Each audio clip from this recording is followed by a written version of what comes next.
안녕하세요. 주간부동산 시작하겠습니다.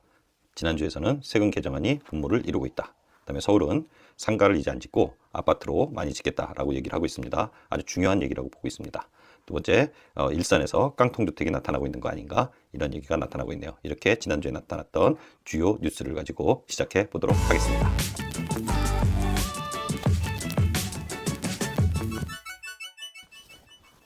자, 내용 들어가겠습니다. 주간부동산 동향 5월 25일부터 5월 29일 지난주 동향이었습니다.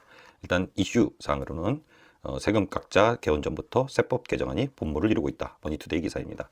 21대 국회 임기 시작과 동시에 쏟아지는 경제법안들. 그래서 가구는 1주택 실수요자들을 중심으로 세금 부담을 덜어주는 내용을 하고 있고요. 뭐 기타 부동산 외에도 법인세 인하안, 자영업자 지자체 제한안도 속속 발의되고 있다라고 하고 있는데, 이 부분은 실제로는 부동산과 직접적으로 연관이 된다기보다는 뭐 국회에서 야당 중심의 민생 법안이라고 볼 수가 있을 것 같습니다.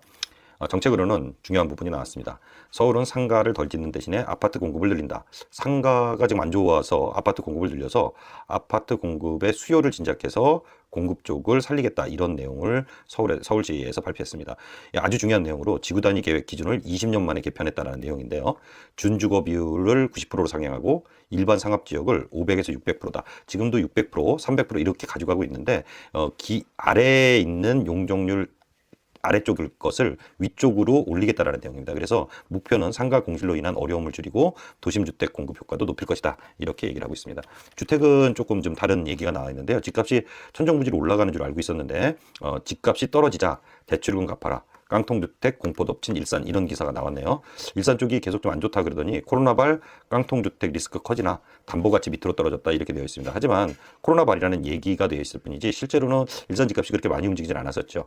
그런데 은행에서 대출 차익 상환을 요구를 해서 일시상환 방식 대출의 경우입니다. 장기로 뭐 20년, 30년 받아놓으셨던 분들은 큰 영향은 없을 것으로 보이는데, 업계에서는 다른 지역으로 급격하게 번질 가능성은 거의 없다라고 얘기를 하고 있습니다. 기사니까 이건 무시를 하고, 어쨌든 현재 상태에서 일산 집값이 좀 떨어지니까 대출금 갚아라 그러고, 대출금 못 받고 못 갚으니까 나중에 기사에서 보시겠지만 6억짜리를 5억 2천 정도에 지금 내놓고 있다, 이런 내용입니다. 한 20%? 18% 정도 까져서 내놓고 있는데, 그런 형태가 지금 벌어지고 있다고 합니다. 자, 실제 기사를 한번 보도록 하겠습니다.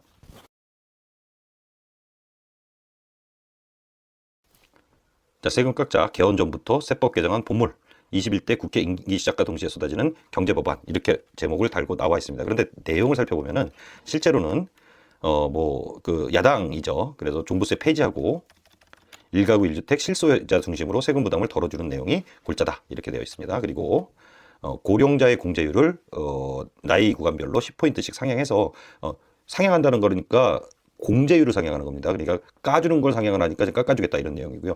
이런 부분들은 약간 좀 고려가 돼야 되지 않나 하는 생각도 좀 있습니다. 그 다음에 5년 이상 10년 미만 보유자, 즉 실제로 살고 있는 사람들, 뭐 월급쟁이들, 뭐 이런 사람들은 공제율을 10포인트로 또 상향 조정해서 공제율을 많이 까주자, 이런 내용이고요. 현재는 90%까지 치솟은 공정시작가액 비율을 80%로 낮춰라, 이렇게 되어 있습니다. 이 공정시작가액 비율이 너무 올라가서 현재로는 보니까 뭐 2017년 대비해서 종부세도 거의 2배씩 내고 있고, 현재 이렇습니다. 뭐 대략 한 25억이나 뭐 한 30억 정도 되는 주택들은 현재 뭐 종부세 합쳐가지고 한 2억을 거의 넘게, 죄송합니다, 합쳐서 한 150억 정도를 한번 검토를 했었는데, 150 정도 시세에 나가는 것들은 한 2억 정도의 재산세 그리고 종부세, 즉 보유세를 내고 있는 정도라서 2017년에 한 1억 정도 내던 게 한 2억이 넘어가는 형태. 그리고 내년에도 물론 뭐 그 정도 올라가겠죠. 뭐 그런 비싼 거 말고 어쨌든 이런 고령자, 그다음에 실수요자 등등에 대해서는 좀 종부세 같은 것들도 현실화시키자라는 내용이, 그리고 시행령이 아닌 법률로 직접 규정하게 하자, 이런 내용을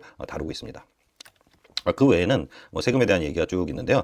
나머지는 쭉 넘어가겠습니다. 그래서 뭐 법인세 인하안, 뭐 그다음에 자영업자 지자체 지원안도 계속 내야지 된다라는 얘기를 하고 있는데, 자영업자 지자체 아주 걱정인 부분입니다. 그래서 실제로는 이 부분은 좀 통과가 돼야지 되지 않겠느냐, 이런 생각을 하고 있고요. 예, OECD 회원국들 법인세율에 대한 부분은 평균 32%에서 24.7%로 한 8% 정도 낮아졌는데, 오히려 우리나라 같은 경우는 올라가고 있다, 이런 내용입니다. 그래서 뭐 마스크를 쓰시고 열심히 세법을 좀 조정하겠다라는 내용이 나오고 있네요. 쭉 넘어가겠습니다. 그리고 두 번째, 서울 상가 덜 짓는 대신 아파트 공급 확 늘린다. 지난주에 나타났던 것 중에 아주 픽이라고 보이는데요. 지구단위 계획 기준에 20년 만에 개편이 이루어졌다. 그래서 20년 만에 개편이 이루어졌는데 어떤 거냐? 준주거 비율을 90%로 상향하고 일반 상업 지역도 500에서 600%로 올리겠다라는 내용입니다. 좀 보겠습니다. 그래서 빨간색, 파란색 글씨를 중심으로 보겠습니다. 서울시 지구단위 계획 수익 기준을 31일 밝혔다. 서울시 관계자는 상가 공실로 인한 어려움을 줄이고 도심주택 공급 효과도 높일 것이라고 얘기를 했다고 합니다. 그리고 자, 중요한 게 나옵니다. 준주거 지역 기준 용적률은 250에서 300%인데 250 아예 300%로 다 단일하고 일반 상업 지역도 300% 좀 올라갈 수 있는 것이 600%까지 돼 있는데 아예 500에서 그 한선을 500에서 600%로 상향 조정된다. 자, 무슨 얘기냐면 일단 건물이 더 높게 올라갈 수 있다는 얘기입니다. 그래서 저층 아파트들이 고층으로 올라간다는 얘기죠. 어떤 영향이 있겠습니까? 실제로 지금 3기 신도시 정도는 좀 괜찮아질 텐데 3기 신도시가 끝나고 한 2, 3년 후에는 결국은 작은 낡은 빌라들 같은 것들이 아파트로 서울시 내에서는 둔갑할 수 있다. 매우 중요하다고 보실 수 있습니다. 실제로 지난주에도 한 2, 30억 정도 범위 내에서는 역세권을 중심으로 빌딩을 하나 사달라, 빌딩, 건물 또는 뭐 연립 이런 걸 사달라는 문의도 좀 와 있었던 걸 제가 직접 들었습니다. 실제 움직임이 그렇게 가고 있다라는 겁니다. 그리고 여러 동의 건물을 복합적으로 개발하기 위해 지정하는 특별계획구역이라고 있습니다. 용적률 상향하기 위해서 특별계획구역이라는 거를 지정을 했었는데 아예 최저 대지 기준을 5,000제곱미터에서 3,000제곱미터, 즉 1,000평 정도 땅 정도만 있으면 특별계획구역으로 용적률을 올려줄 수도 있다라는 내용입니다. 서울시 개발 많이 되면 주변의 타격, 즉 신도시들의 타격은 불가피합니다. 당장 아니더라도 2, 3년 내에는 반드시 나타날 것이라고 보고 있습니다. 제가요. 다음 일정 규모 이상 건축물 공개 공지. 이거는 읽어만 드리겠습니다. 건물 형태로 휴게 공간을 짓거나 건물 내부에 공개 공지를 조성해서 대표적 사례가 장충동 신라호텔 본관 바로 앞에 조성되는 면세점 옥상의 전통정원이다. 그러니까 땅을 기부 체납하는 게 아니라 공개 공지 정도로 만들겠다 이런 내용이니까 좀 서울시 내에서는 약간 완화하는 방향으로, 즉 공급을 확대하는 방향으로 가고 있습니다. 이렇게 해서 지구통합 기본 계획이라는 거를 실시하겠다. 지금 실시됐으니까 당장 효과는 안 나타나도 한 2, 3년 후에는 서울시 쪽에 주거 공간이 늘어날 수 있다는 판단을 좀 해줘야 될 것 같습니다. 자, 세 번째, 좀 안 좋은 얘기입니다. 그래서 집값 떨어지자 대출금 갚아라, 깡통주택 공포 덮친 일산에서 한국경제에서 나왔네요. 자, 고양시 일산 서구 탄현동, 이쪽에 사시는 분들한테 죄송합니다. 그리고 또 실제 그런지는 기사니까 기사를 읽어드리는 걸로 생각을 해주시면 좋을 것 같아요. 그래서 호가가 지금 95제곱미터니까 한 30평 채 안 되죠. 30평형으로 볼 수 있습니다. 30평형. 그런데 호가가 6억 원 정도인데 5억 2천만 원에 처분하기로 했다. 아파트 값이 떨어져서 대출 한도액이 줄었다. 돈을 조금 더 얻어 썼으면은 대출 한도액이 이렇게 오면은 단돈 2천만 원에도 사실은 집 전체를 5억짜리 집 전체를 팔아야 되는 상황이 올 수 있습니다. 여러 사람이 겪어보죠. 물론 저도 겪어봤고 돈 딸리기 시작하면 정신없지 않습니까? 자, 그래서 이런 데가 나오기 시작했는데 일산 위브더제니스 실거래가가 2013년보다 다 오른 줄 알았는데 일산은 7억 정도에서 5억 정도로 빠졌습니다. 2020년 5월. 그러니까 서울만 많이 올라갔죠. 그래서 일산 주민들은 억대 상환금, 그러니까 한 1억 정도는 상환해라 라고 나오는데 왜 그러느냐 한번 봅시다. 실제 이렇습니다. 그래서 부동산 투자가 위험하기도 합니다. 금액이 너무 크죠.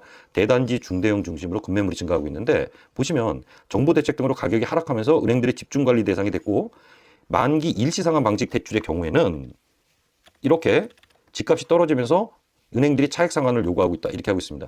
은행은 그렇게 얘기를 합니다.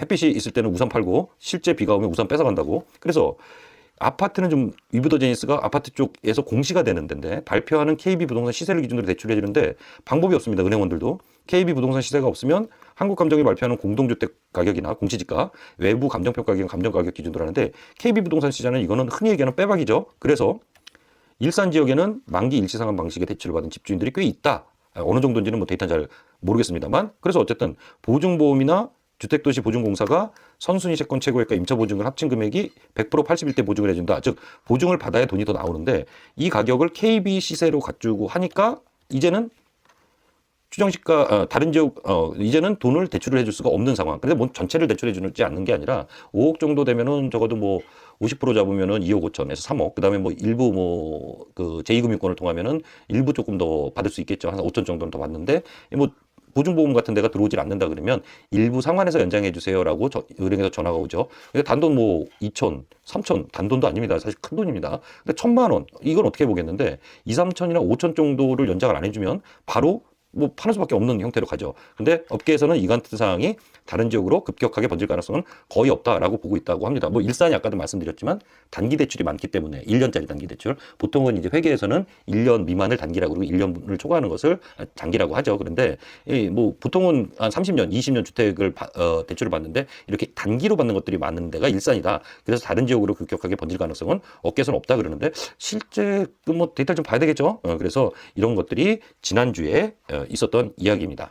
첫 번째, 6월 첫 번째 주 요약하겠습니다. 5월 25일부터 5월 29일. 자, 세금 깎자 개원 전부터 세법 개정안 본물 이루고 있다라고 했는데 야당 내용이 주돼 있으니까 뭐 그렇게 크게 중요하지 않은 것 같습니다. 두 번째, 정책 아주 중요한 거 하나 나왔죠. 지구 단위 계획 기준을 20년 만에 개편했는데 상가 덜 짓는 대신 아파트 공급을 어떻게 늘리냐면 준주거, 일반 상업 지역의 용적률을 많이 늘리겠다 그랬습니다. 아주 중요한 부분의 정책이 나왔으니까 2, 3년 보고 투자해볼 만한 가치가 있습니다. 예, 요거는 2, 3년 후에도 다시 한번 보도록 하겠습니다. 다음 주택, 일산 얘기가 나왔죠. 집값 떨어져 대출 공급하라 그래서 일정 부분의 그 대출 상환 만기 상환이 안 되는 바람에 그 집을 내놓을 수밖에 없는 형태가 지금 벌어지고 있다라고 얘기한 게 이번 주 이야기였습니다. 다음 주에 다시 주간 부동산으로 찾아뵙겠습니다.